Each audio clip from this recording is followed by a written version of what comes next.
The Forum of Parliaments of the International Conference on the Great Lakes region held their 13th statutory meeting of the Committee on Peace and Security in Juba, that is the capital of South Sudan.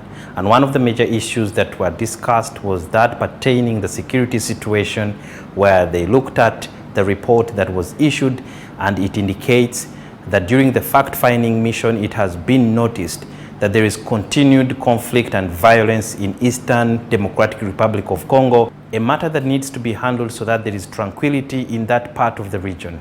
There are some legislators who are complaining that this fact-finding mission and the process of ensuring there is peace in Eastern DRC has taken too long. But of course, all these are processes that take time to make appointments, and that's why we have not yet concluded. But so far, out of the 6 phases, we have done 3. And we do believe that within a very short time, we should be able to conclude that process. Président, de faire la guerre, de continuer la guerre. Qu'est-ce que vous cherchez par rapport au Kenya? Qu'est-ce que vous cherchez par rapport à l'Angola pour comprendre que le conflit au Congo concerne deux États dont un État est agresseur de Rwanda? I don't think if we can continue in this way. As a president of the committee, you have to stop this useless discussion, this nonsense. We will need to be very careful not to put more problems and injuries that promote more feelings and hatred. Geoffrey Mugumya, the former Director of Peace and Security from the African Union, is the one who presented a research that he conducted, and he highlighted some of the recommendations, especially in terms of dealing with the youths who are unemployed and they could be a threat, especially within the Great Lakes region.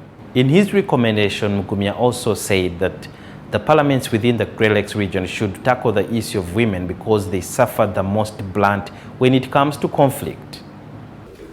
Of course, you know, too often crimes affecting women, particularly sexual violence, are not penalized, and this is done to tackle the stigma which they suffer when coming forward to denounce their plight. So here I'm saying that Parliament has a clear role to play in removing these barriers, including facilitating the participation of women in political decision-making. But in most cases, when it comes to issue of resolving conflicts, the women are not included. So we need also to have a situation where we involve women in conflict resolution, issues like to do with the peace negotiations and all that. Parliaments are known for legislation across the board, especially within the Great Lakes region, but they have been urged to ensure that they actively participate in ensuring that they hold responsible those that break the law, whether it is within the security forces or any other arena. So Parliament has to ensure that security officers that are guilty of violations are dismissed from their positions and properly sanctioned, and should advocate a comprehensive overhaul of the security sector to ensure its capacity and integrity, and thus prevent a repetition of abuses.